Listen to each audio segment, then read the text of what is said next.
Hidasta on matkanteko. Ja resuretkiltä hyvää päivää.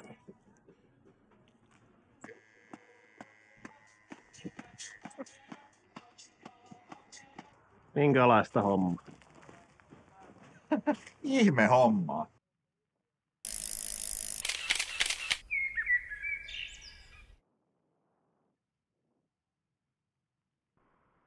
Tervetuloa uudelle videolle. Tällä kertaa homman nimi on Talvipäivän seisaus 2024.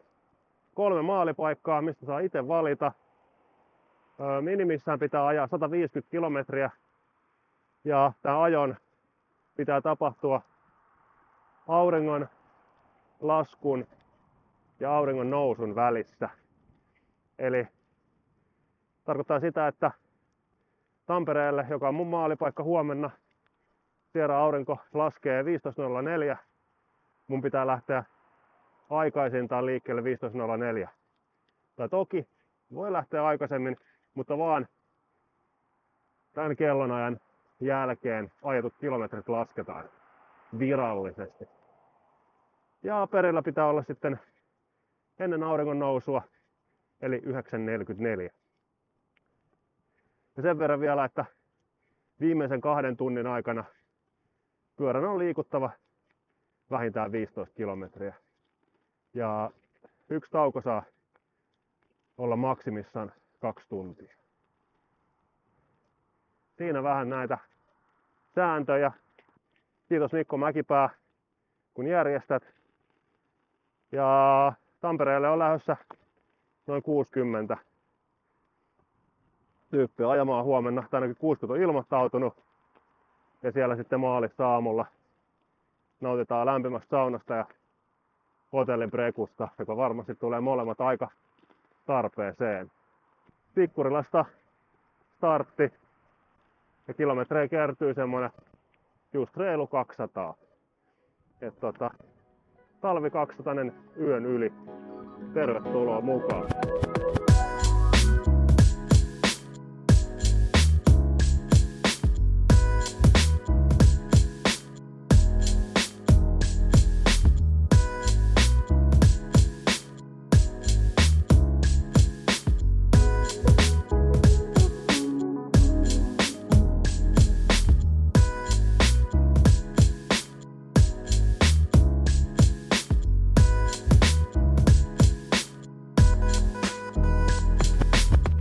Talvipäivän seisaus 2024 startattu Fiksistä, Tikkurilasta ja Tampereesta kohti. Täällä on satanut koko päivä uutta lunta pääkaupunkiseudulla. Onneksi toi lumisaden rintama niin on kulkenut täältä Etelä-Suomen ihan täältä pääkaupunkiseudun päältä. Ja ei pitäisi ihan hirveästi ulottua tuonne pohjoisemmas. Mut joka tapauksessa hitaasti lähdetään etenemään tuonne Tampereen suuntaan. Ja tossa on perhe tulee moikkaa vielä Tuusulassa, pikku lähtö kannustukset siinä. Ei muuta kuin kovaa ajoa.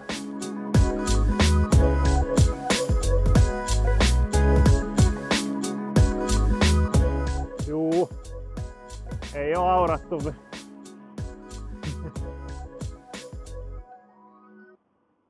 Hidasta on matkanteko. Ei viitti alkaa puskea ihan täysin vielä. Muutenkin on jo syke aika koholla.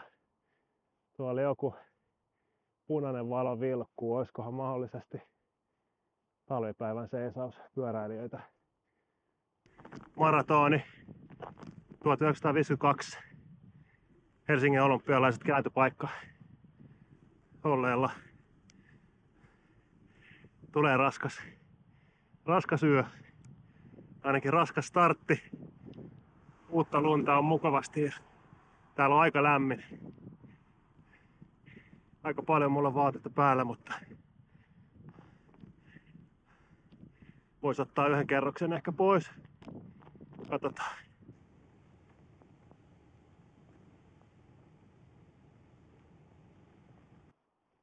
Joo, kyllä tää selvästi näkyy muidenkin randokuskien jälkiä. Mä taidan olla ehkä, en tiedä onko viimeisten joukossa vai jossain keskivaiheella. Kiva kun perhe tuli moikkaamaan, nopeat kannustukset siinä. Nyt Tuusula Järvenpää pätkällä. Tuossa oli aika tosi liukkaat kohtia, meinasin kaatuukin jo kerran. Oli jäätä tän lumen alla ja siinä mennessä lähtikin pyörä alta, mutta sai pidettyä pystyssä. Sää on nyt tällä hetkellä ihan aivan täydellinen. Vähän pakkasen puolella. Ei saada lunta. Seuraavana Järvenpää. Jäke. Tuusulanjärven itäpuolta tultu tänne näin. Ja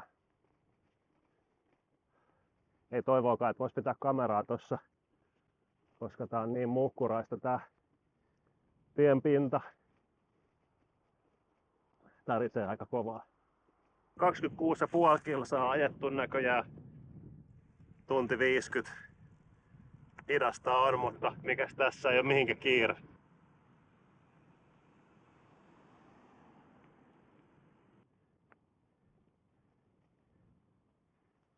Naastat olisi ollut tietysti ihan jees, mutta eipä nyt tullut sit naastoja hommattua, kitkoilla mennä.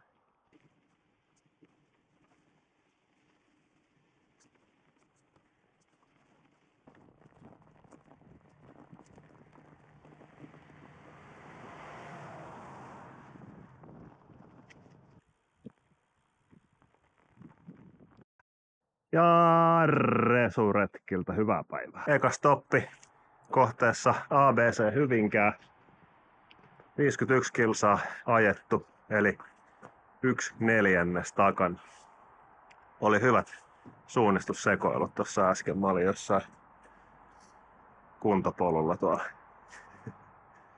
Kuuluu asia. Pikku resuretkeily. Käydään vähän tuolla sisätiloissa välillä.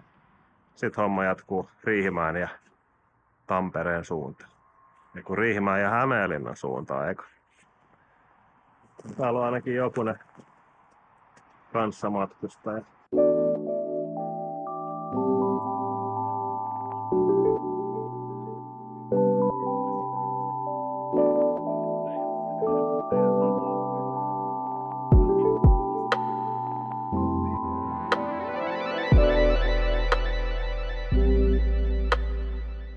Minkälaista hommaa?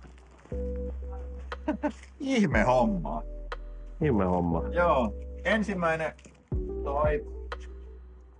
ensimmäinen takavalo hävisi ensimmäisellä kilometrillä, nyt on toinen takavalo menossa. Noniin. Sitten varavaloja löytyy sitä mukaan lisää. Se ensimmäinen oli semmonen niinku tavallaan ihan ns. Oikea valo, mutta it is what it is. Laturit on himassa ja pyörägeometriat muutettu reissua varten. Tästä tulee ihan hyvä. Noniin. Ja edessä on nastarengas. Kova. Mä hyppäsin tämmösen iloisen näköisen kaveriporukan kyytiin nyt. Meillä on vissiin sama osata kuitenkin tänään, niin eihän siinä. Tää näyttää oikein hyvältä. Montas meitä tässä on? 2, 4, 6, 8, 9 kuskia, ajajaa, pyöräilijää.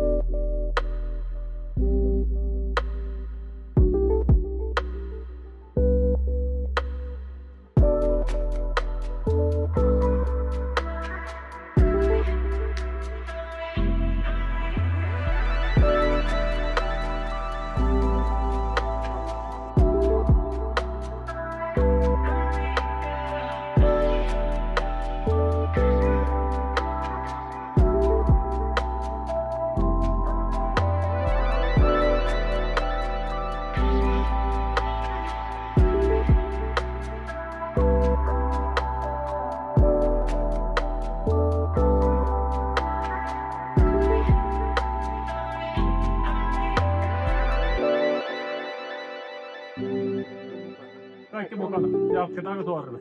Jalla, jalla. 9 pyöräilijän letkassa mennään tässä kohti Hämeenlinnaa ja seuraavaa taukopaikkaa. 6,5 tuntia ollaan nyt oltu, tai oon ollut. Yhteensä on tien päällä 2 tuntia pidin taukoa tuossa melkein Hyvinkäällä. Lepposaa tahtia. Oikeas jalas aika huonoja tuntemuksia ollut tuossa 40 kilsan jälkeen, kun menisin kaatua siinä, niin varmaan vähän venähti tuo Taipeen Pohkeen seudulla joku. Mutta ei siinä mitään. Kyllä tässä 200 tänään selvitään. Hirveästi enempää ei ehkä menisi. Mikäs tässä tienpinta on tosi hyvä jengi koossa ja hyvää elämää.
Toinen tauko pidetty Hämeenlinna ABC:llä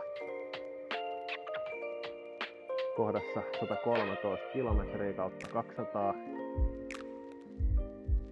Vielä olisi tosiaan semmonen 80 kilometriä jäljellä. Hyvät eväät vedetty nastuu. Nyt on kuumat vedet täytetty taas pulloihin ja matka jatkuu 9 henkilön voimin.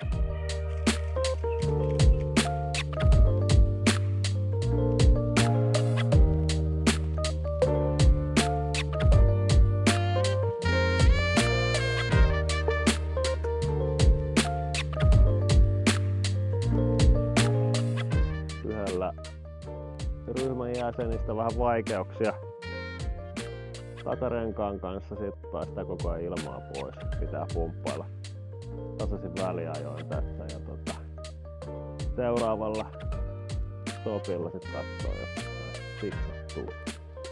Kello on 4:20 ja menikin ihan jees. Vähän alkaa tuntua jo. Vähän tossa tuntemuksia tosiaan ollut tossa oikeassa jalassa. Taipeessa koko tämän päivän, mutta kyllä me se 200 kitkutellaan.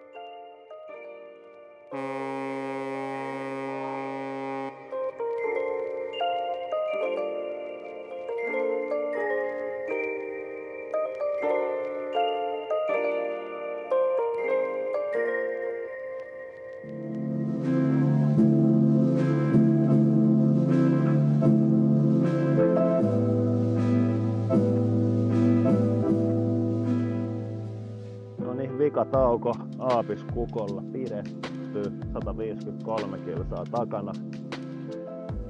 Siellä olisi muutama edessä. Se on niin kipeä, että tuntuu, että sisäreisissä on toinen perse. Aapiskukos nautettu puuroaamiainen 3,90. Ai että. Mä tiedän, mulla ei nyt tässä ole tällä kertaa hirveästi sanottavaa, kun toi pää lyö melkoisen tyhjää, niin katsellaan tässä kohta uusin, no ei mä nyt pitäisi voi sanoa uusin silmin kuin samoin silmin, mutta anyway, homma jatkuu. Kohdassa 155 kilometriä, kello 6.39, päivän eka nousu, ihan ok.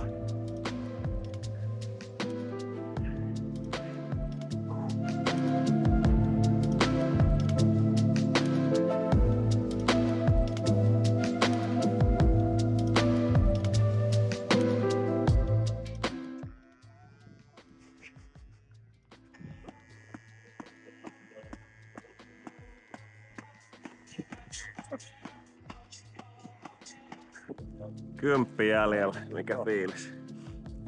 No, yllättävän hyvä. Pyllyy vähän koskee niin kuin saattoi olettaakin, kun istuma-elimet ei ole tottuneita istua näin pitkään aikaa, kun ei ole tullut hirveän pitkiä ajettua, mutta tässä tää niin kuin jäitä polttelisi. Tää on kova kyllä, siis pitäisi olla melkein nastarenkaat, kun tää sataa tällaista niin kuin alijäähtynyttä, tää jäätyy pinnoille heti kiinni. Seuraava kerran vois kyllä harkita nastarenkaita itekin. Se jotenkin tässä ei rullaa. Ei rullaakaan. Et mennään näillä. Mitä itellä? Jalka oikuttelee. Jalka on oikutellut tommoset viimeiset 200 kilometriä, mutta muuta ihan kiva.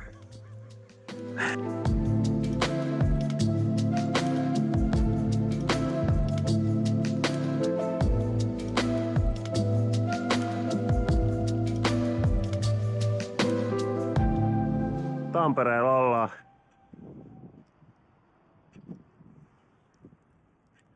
Reilu 3 kilsaa maaliin. Sit se olisi siinä. Ei tullut ilmatteeksi tänään. Se on jotain hämminkiä vissiin tuolla. Toivottavasti ei kukaan kaatunut. Mun mielestä Matilta löytyi loppu.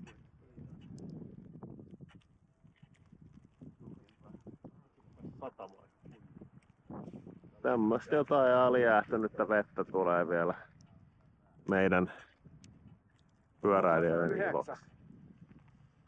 Niin joo, kello on aika 9. Onhan tässä ollut. On tullut oltua. On tiiäksää, mä oon senääs nyt. Viimeinen kilometri. Viimeinen nousu.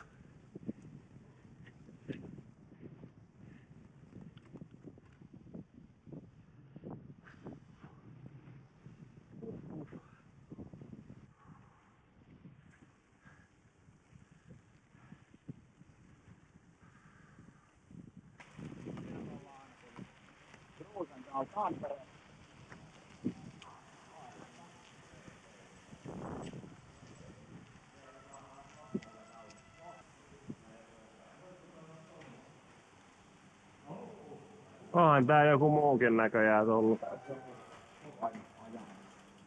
Pyörällä. Moi moi!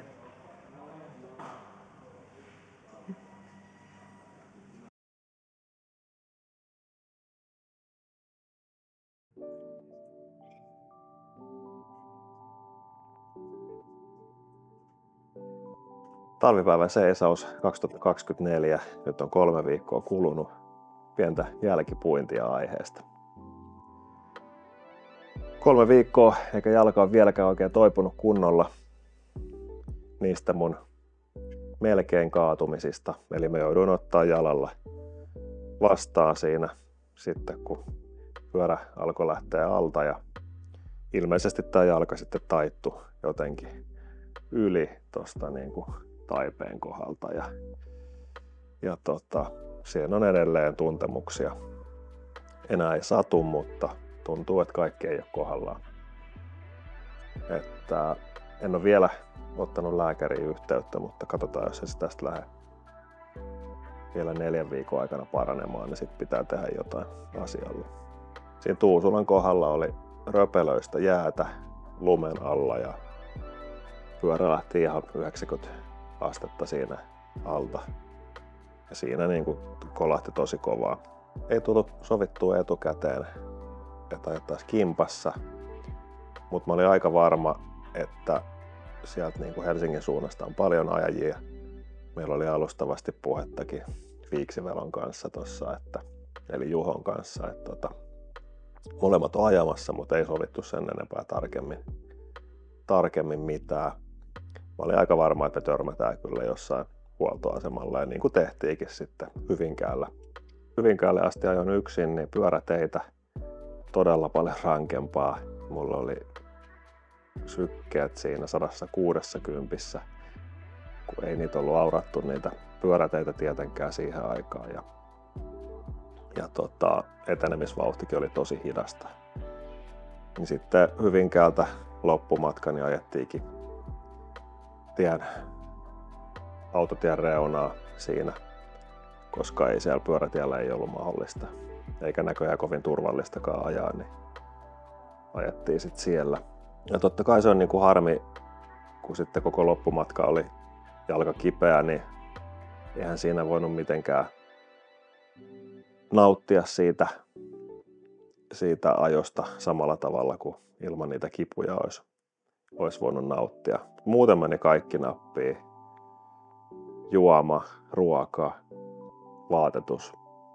Ei voisi ollut niinku paremmin mennä. Että mulla oli hankaluuksia siellä Espoossa.